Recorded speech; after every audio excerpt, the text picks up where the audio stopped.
शांति। तुम महावीर हो। तुम्हें माया के तूफानों से डरना नहीं है। एक बाप के सिवाय और कोई भी परवाह ना कर पवित्र जरूर बनना है। তোমরা হলে মহাবীর বাচ্চা। মায়ার ঝড় দেখে বা তুফান দেখে তোমাদের ভয় পেতে নেই। এক বাবা ব্যতীত আর কারোর পরোয়া করো না। पवित्र अवश्य होते होबे। बच्चों में कौन सी हिम्मत बनी रहे तो बहुत ऊंच पद पा सकते हैं।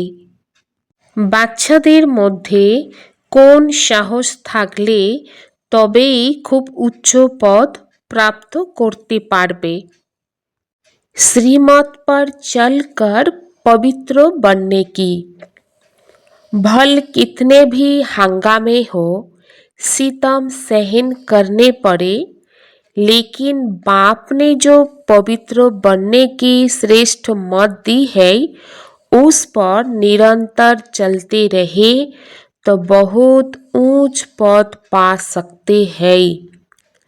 किसी भी बात में डरना नहीं है। कुछ भी होता है नाथिंग न्यू। বাবা বলেন যে বাচ্চাদের উচ্চ পদ প্রাপ্ত করতে হলে বাবা শ্রীমত অনুযায়ী চলে পবিত্র থাকতে হবে। যদিও অনেক ঝামেলা হয়, অনেক বিপর্যয় সহ্য করতে হয়, কিন্তু বাবা পবিত্র হওয়ার যে শ্রেষ্ঠ মত দিয়েছেন সেই অনুযায়ী নিরন্তর চলতে থাকলে অনেক উচ্চ পদ প্রাপ্ত করতে পারবে। কোনো ব্যাপারে ভয় পাওয়ার নেই। যাই কিছু হোক না কেন, নাথিং নিউ। বাবা বলেন এখন তোমরা অর্থাৎ বাচ্চারা বাবাকে পেয়েছো। তো বাবাকে পেয়েছো বলে খুশির পারদ ওপরে ওঠা উচিত। বাবা তোমাদের 84 জন্মের চক্রের নলেজও শুনিয়েছে, তো তাই খুশি হওয়া উচিত। আমরা এখন সদর্শন চক্রধারী হয়েছি, আর সদর্শন চক্রধারী হয়ে বাবার থেকে বিষ্ণুপুরীর উত্তরাধিকারী প্রাপ্ত করছি। আর এই বিষয়ে সুনিশ্চিত বুদ্ধি বিজয়ন্তী অর্থাৎ বিজয় লাভ করে। যেসব আত্মারা সুনিশ্চিত থাকে তারা সত্যযুগে যাবেই। তাই বাচ্চাদের সর্বদাই খুশি থাকা উচিত। ফলো ফাদার অর্থাৎ বাবাকে ফলো করতে হবে। বাচ্চারা জানে যে শিব বাবা যেই দিন থেকে এনার অর্থাৎ ব্রহ্মা বাবার মধ্যে প্রবেশ করেছেন তো খুব ঝামেলা হয়েছে। কিসের ওপর ঝামেলা হয়েছে? কারণ বাবা পবিত্রতার কথা বলেছে, তো পবিত্রতার ওপরে খুবই ঝগড়া চলেছে। বাচ্চারা বড় হলে বলবে বিবাহ করো, বিবাহ না করে চলবে কি করে? তো মানব যদিও গীতা পড়ে কিন্তু বোঝে না কিছুই। আর এই গীতা পড়া সবচেয়ে বেশি অভ্যাস ছিল ব্রহ্মা বাবার। একদিনও গীতা পাঠ করা মিস করতেন না। আর যখন জানতে পারলেন যে গীতার ভগবান হলেন শিব, তখন থেকে নেশা চড়ে গেল। কোন নেশা চড়েছিল? আমি তো বিশ্বের মালিক হচ্ছি। এইটা হলো শিব ভগবানুবাজ। তবুও পবিত্রতায় খুবই ঝামেলা হলো। এই বিষয়ে পাশ করতে গেলে বাবা বলেন তোমাদের খুবই বাহাদুরি চাই। তোমরা হলে মহাবীর মহাবীরনী। এই এক বাবা ব্যতীত আর কারোর পরোয়া করো না। পুরুষ হলো রচয়িতা। রচয়িতা নিজেই পবিত্র হলে রচনাকে পবিত্র রূপে তৈরি করেন। ব্যাস, এই ব্যাপারেই খুব ঝগড়া চলে। बड़े बड़े घरों से निकल आए, कोई की परवाह नहीं की। जिनकी तकदीर में नहीं है तो समझते भी कैसे। पवित्र रहना है तो रहो, नहीं तो जाकर अपना प्रबंध करो। इतनी हिम्मत चाहिए ना। बाबा के सामने कितने हंगामे हुए। बाबा को कभी रंज हुआ देखा। अमेरिका तक अखबारों में निकल गया, नथिंग न्यू। ये तो कल पहले मुआफिक होता है, इसमें डरने की क्या बात है। हमको तो अपने बाप से बरसा लेना ही है। বড় বড় ঘর থেকে বেরিয়ে আসে। তো দাদি দিদিরা সেই সময় বড় বড় ঘরে ছিলেন, কিন্তু পরমাত্মা বাবাকে যখনই চিনে নিয়েছে তখনই সেই ঘর থেকে বেরিয়ে এসেছে নিজের ভাগ্য বানানোর জন্য। আর সেই সময় শিব বাবা ছাড়া আর কারোর পরোয়া করেনি। যাদের ভাগ্যে নেই তো বুঝবেই বা কি করে। পবিত্র থাকতে চাইলে থাকো, না হলে গিয়ে নিজের ব্যবস্থা নিজে করো। এত সাহস তো থাকা চাই না। বাবার সামনে কত ঝামেলা হয়েছে। বাবাকে কখনো মুসড়ে পড়তে দেখেছ? অর্থাৎ ব্রহ্মা বাবার সামনে অনেক রকমের পরিস্থিতি ঝামেলা এসেছে, কিন্তু বাবা কখনো মন থেকে ভেঙে পড়েনি। আমেরিকা পর্যন্ত সংবাদপত্রে বেরিয়ে গিয়েছে অনেক কথা নেগেটিভ, যেটা আমেরিকা পর্যন্ত ছড়িয়ে পড়েছিল, কিন্তু নাথিং নিউ। এইটা তো পূর্বকল্পের ন্যায় হয়েছে, এতে ভয়ের কি আর আছে। ব্রহ্মা বাবা ভাবতেন নূতন কিছু নয় ঘটনা, পূর্বকল্পেও হয়েছে, এখন হচ্ছে, পরেও হবে, তো এতে ভয়ের কিছু নেই। আমাদের তো নিজের বাবার কাছ থেকে উত্তরাধিকার নিতে হবে, নিজের রচনাকে বাঁচাতে হবে। বাবা জানেন যে সমস্ত ক্রিয়েশন হলো এই সময় পতিত, সবাইকে আমারই পবিত্র করে তুলতে হবে। বাবাকে সকলকে বলে, হে পতিত পাবন লিবারেটর এসো, তো ওনারই সহানুভূতি জাগে, করুণাময় না। তাই বাবা বোঝান, বাচ্চারা কোনো ব্যাপারে ভয় পেও না। কোনো ব্যাপারে যদি ভয় পাও তাহলে এত উচ্চ পদ প্রাপ্ত করতেই পারবে না। মাতাদের ওপরে অত্যাচার হয়, এরও উদাহরণ রয়েছে, দ্রৌপদীর বস্ত্রহরণ। বাবা 21 জন্মের জন্য নগ্ন হওয়া থেকে বাঁচিয়ে দেন। দুনিয়া এই কথাটা জানে না। পতিত তমপ্রধান পুরানো সৃষ্টি হবেই। প্রতিটি জিনিস নূতন থেকে আবার পুরানো অবশ্যই হবে। পুরানো নিবাসস্থল অবশ্যই ত্যাগ করতে হয়। নূতন দুনিয়া গোল্ডেন এজ, পুরানো দুনিয়া আয়রন এজ, সর্বদাই তো থাকতেই পারে না। তো বাচ্চারা, তোমরা জানো যে এইটা হলো সৃষ্টিচক্র। দেবী দেবতাদের রাজ্য পুনরায় স্থাপিত হচ্ছে। বাবাও বলেন, আবার তোমাদের গীতার জ্ঞান শোনাচ্ছি। ইহা रावण राज्य में दुख है, राम राज्य किसको कहा जाता, ये भी कोई समझते नहीं। बाप कहते हैं, मैं स्वर्ग अथवा राम राज्य की स्थापना करने आया हूँ। तुम बच्चों ने अनेक बार राज्य लिया और फिर गवाया, ये सबकी बुद्धि में है। 21 जन्म सत्ययुग में हम रहते, उसको कहा जाता है 21 पीढ़ी। अर्थात जब वृद्ध अवस्था होती है तब शरीर छड़ते। अकाले मृत्यु कभी होती नहीं। अब तुम जैसे त्रिकालदर्शी बन गए हो, तुम जानते हो शिव बाबा कौन है। शिव के मंदिर भी ढेर बनाए हुए, मूर्ति तो घर में भी रख सकते हो ना, परंतु भक्ति मार्ग की भी ड्रामा में नूद है। বাবা বলেন, এখানে রাবণ রাজ্য, তো এই রাজত্বে আছে দুঃখ। রাম রাজ্য কাকে বলা হয় এইটা কেউ বোঝে না। বাবা বলেন, আমি স্বর্গ অথবা রাম রাজ্য স্থাপনা করতে এসেছি।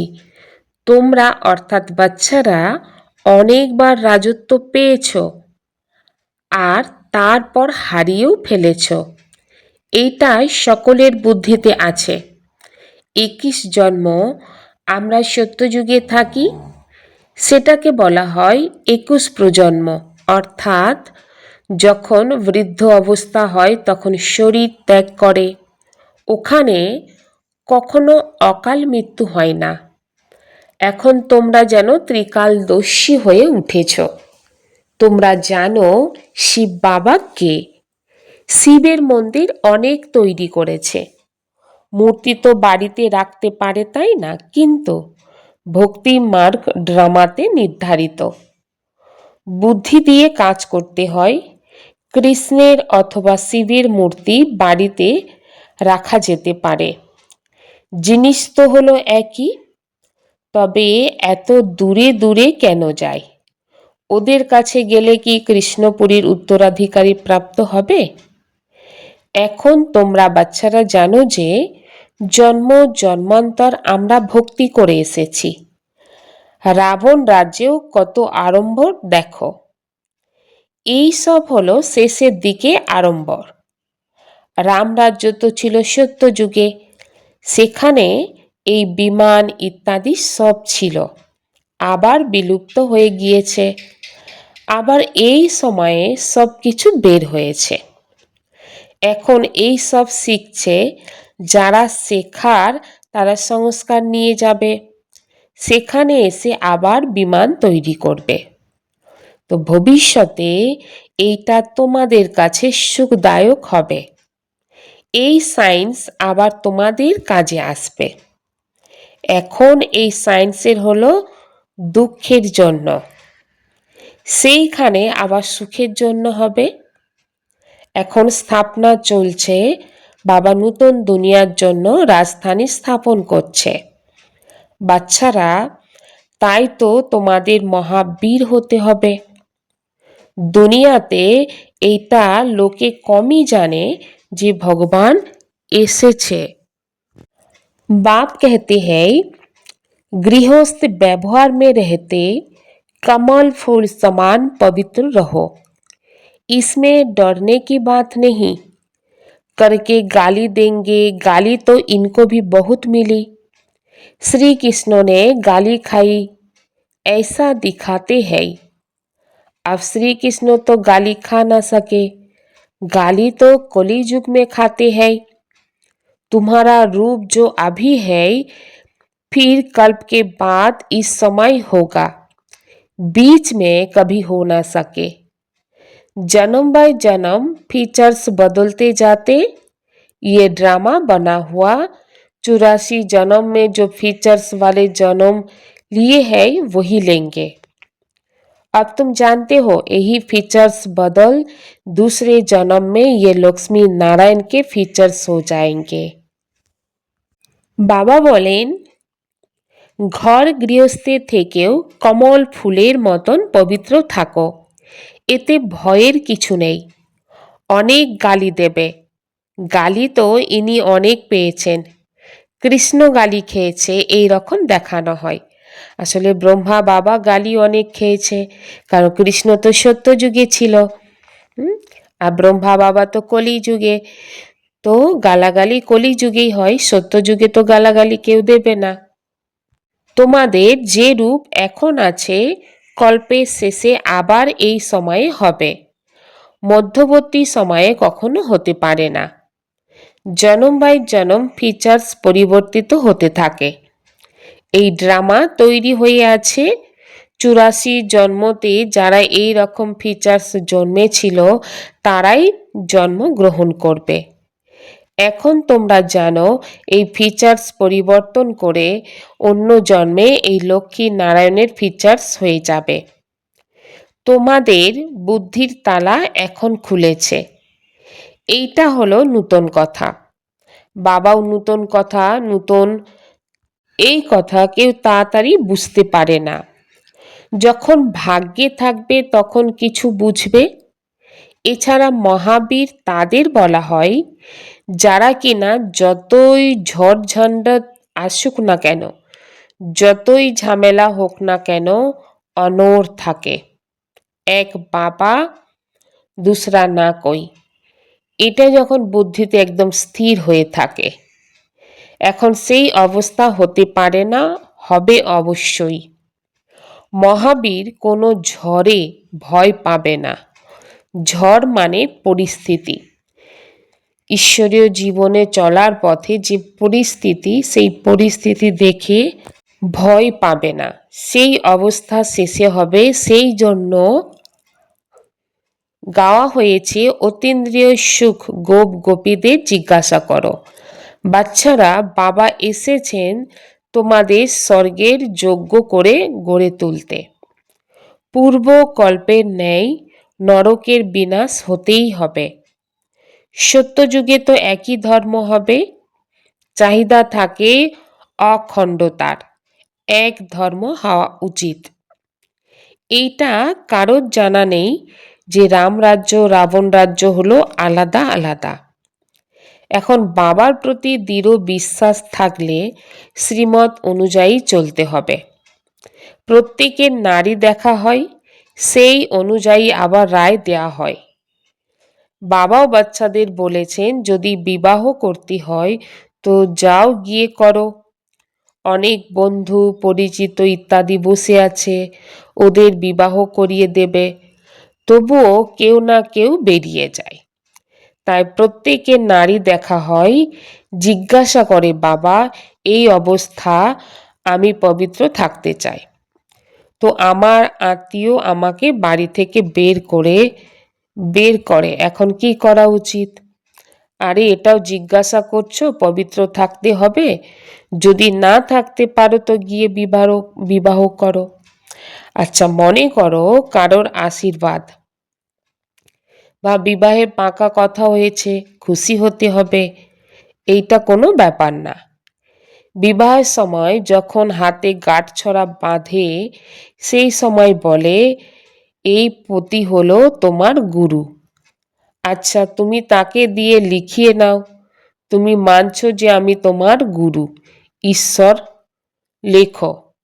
আচ্ছা, এখন আমি আদেশ দিচ্ছি পবিত্র থাকতে হবে। এর জন্য তো সাহস চাই, তাই না? লক্ষ্য খুবই গুরুত্বপূর্ণ, প্রাপ্তি খুবই মহান।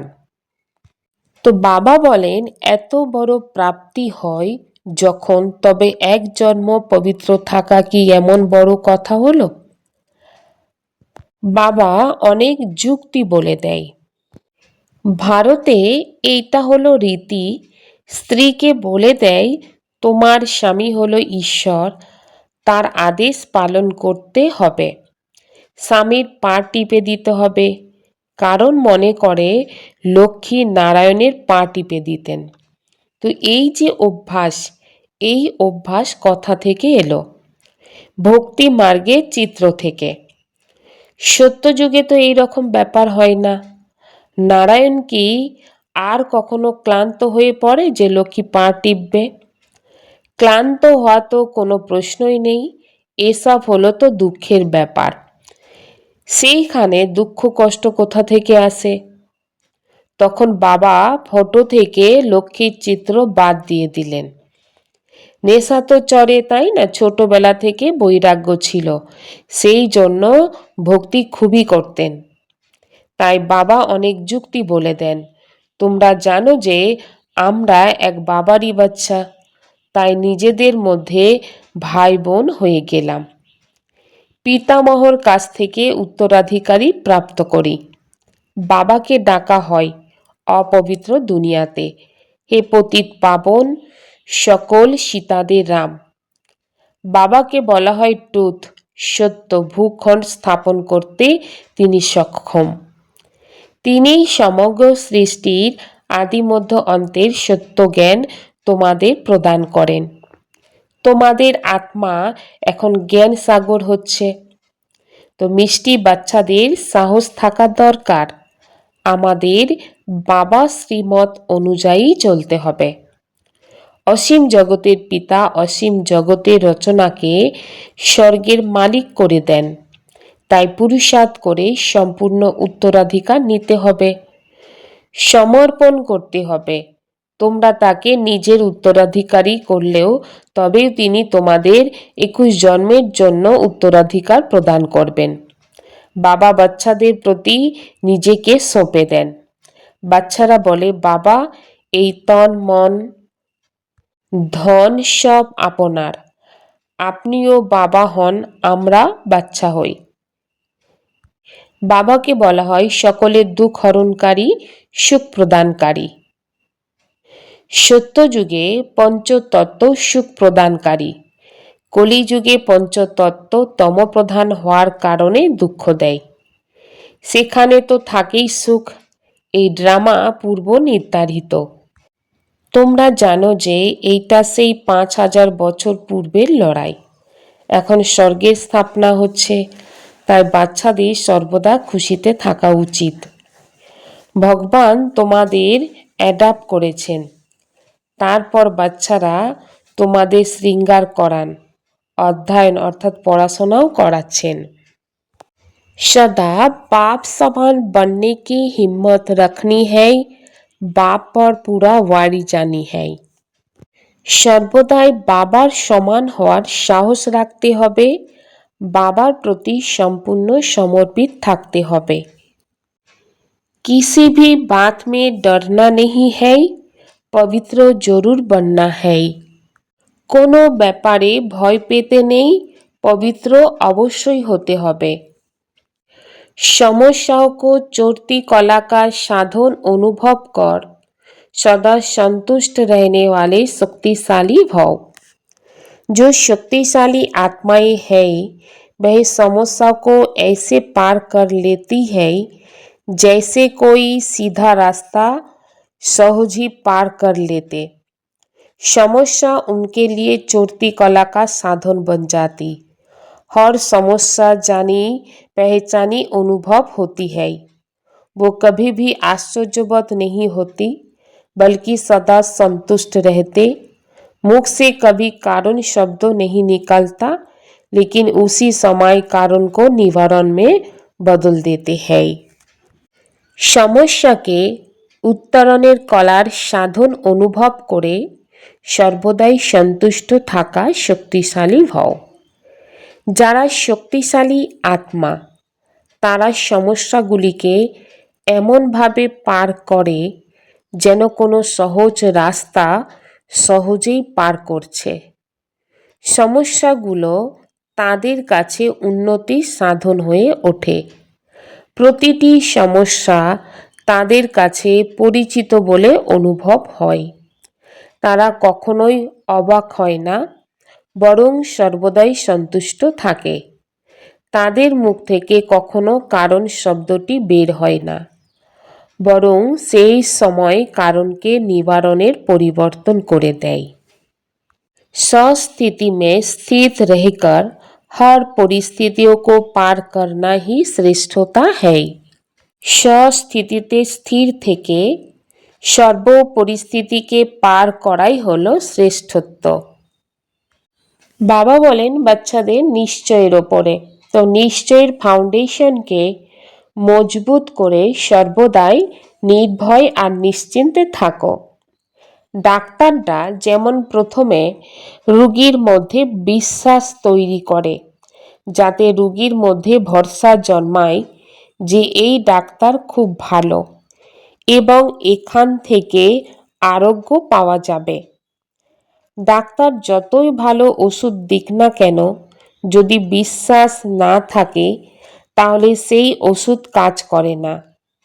ঠিক সেই রকম রুহানি আত্মিক ডাক্তারি করার ক্ষেত্রেও নিজের স্টেজ এমনই শক্তিশালী হওয়া উচিত যাতে সবার মনে এই বিশ্বাস জাগে যেখানে যখন পৌঁছেছি তখন অবশ্যই কিছু না কিছু প্রাপ্তি হবে।